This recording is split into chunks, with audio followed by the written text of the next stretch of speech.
safe in the arms of my master, my king. On the last day I will follow. Paimon is the king of hell. Paimon, the name derives from the lead character in the family, which is very much an homage to the Mansons.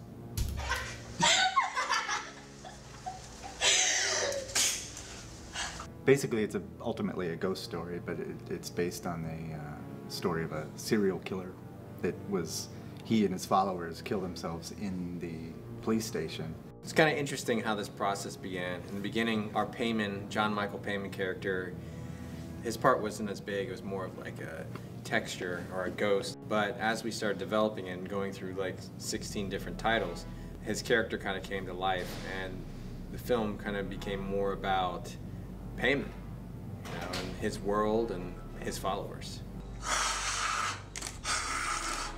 So Anthony DeBlasi came to us and he said that he wanted to experiment with a pure horror film that was just scares, and he had this idea, and the idea consisted of a woman being in a dispatch office.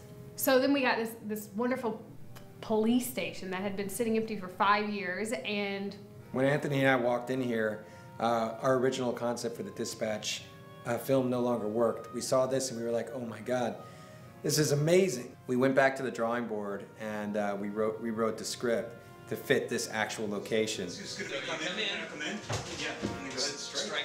Go right to the good. And then go through the whole motion. That's it. Yeah, no, I think that's gonna be cool. I like your office here.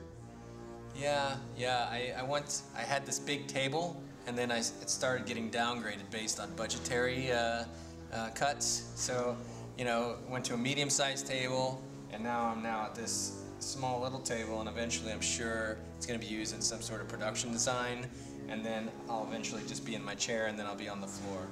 As a filmmaker, hallways are never long enough. Seriously, every movie I've ever worked on, it's like, I wish the hallway was longer, but this hallway was huge. And on camera, it looks like 3 miles long. That's what I was gonna say. No, I think this hallway's long enough, because we have a moment where he's like, we're on a dolly shot, and she's like running for like what seems like a mile, to get to the end of it. So yeah, this is a long hallway, and you wouldn't think that from the outside of the building. Like, you get in here and you're like, this place is like a labyrinth with several good hallways.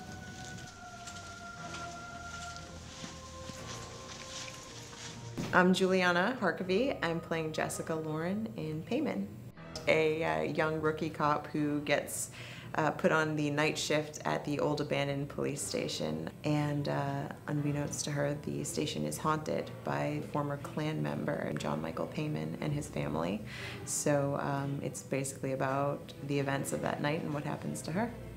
this one we really lucked out. We basically got our first choice, and she was absolutely amazing. I couldn't ask for a more perfect actress for the part. She really she really dove into the character. When Anthony and I were writing it, we kind of had this female character in mind that was very strong but can be vulnerable. Calm down, calm down, calm down, calm down, calm down. What's wrong? Lee Grimes. Lee Grimes. Lee Grimes. We chased him. We've worked with him before. We knew going into this we needed a certain level of quality. The amount of time and prep that we took for the makeup was probably 3 times the amount of time of our shoot. Yeah, because we knew going into this, the makeup could not be cheesy. It had to be on its A game. And of course, we needed Lee to do this. Our makeup artist, Lee, made these creatures. They were so terrifying, and I actually was able to have real reactions to these things. You're looking at something and it's so bizarre, and I'd never worked in a project that had prosthetics like that and that had these, people that were just transformed like that. And it was just that process for me. It was really cool, seeing someone walk into a room looking like themselves and then walk out this disgusting thing. And there's all kinds of weird things that happen on this set. Sometimes you feel this presence. At any second it could just it could just come and try to eat your face. Who's this? Oh, it's Anthony. One thing I love about Anthony as a director is that he's really in tune with the actors. You know, I think more so than other directors I've worked with, he knows where they're coming from, he knows what they're going through, and he can really steer them down the right path. Get that goddamn camera out of my face!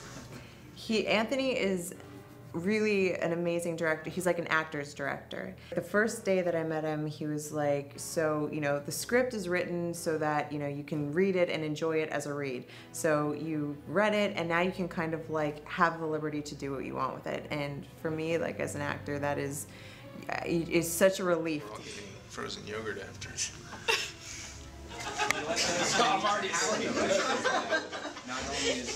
And once, you know, I'm always mindful that like, once I start working with the actors, that the actors change the motivations a lot. So in turn, sometimes the script changes as you go, and that's, you know, a good thing. It evolves.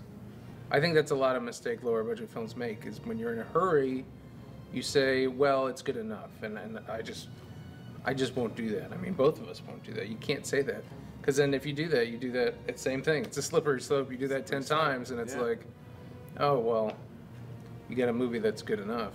There's going to be a couple challenging effects in this project. There's one in particular where a character bleeds out of his nose and mouth, and there's very large tubes that were used to pump the blood through, and those are going to have to be painted out kind of on a frame-by-frame basis with a lot of tracking.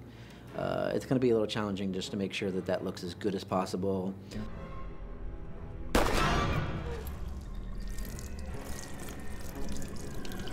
Also, there's some 3D stuff. There's a scene where a character has a giant hole in the back of his head, and a lot of that's just going to be created in a 3D application, and lots of tracking and compositing and stuff there to try and make that look real.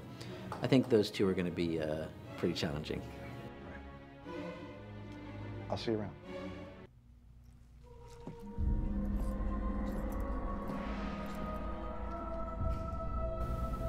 I think my favorite moment was we shot this kind of complicated projector scene in the cell. That was kind of a last-minute thing, and we threw it together quite. I mean, I edited the video the night before to play on this projector, which we were shooting in slow-mo. We had timed it out so the actress would be in slow motion, but the curtain in the cell was billowing in slow motion, and then the projector would be normal speed. It turned out to be just a really kind of beautiful setting. The way the colors, very creepy, eerie. Very creepy. My favorite effect has been the bum, Jay LaRose, when Juliana's handcuffing him and she turns and his whole body has flipped the opposite side and his eyes are bugged out. That's my favorite makeup so far on the movie. This movie is going to have you crawling in your skin. It is super scary. I knew which scares happened at what points in the script, and I was still scared as we were shooting. So as an audience member, it's gonna be terrifying. It's gonna be awesome. Blood flow, blood flow, blood flow. Josh! It was a great process. We had one location. We had, yes, 10 days, but at the end of the day, we got all our coverage, and everything that we did shoot, we felt very confident that we got something special. I think that it's never been done. I think the story is completely original. I think it's terrifying, and I think it has an element for everybody. Right, and turn to payment.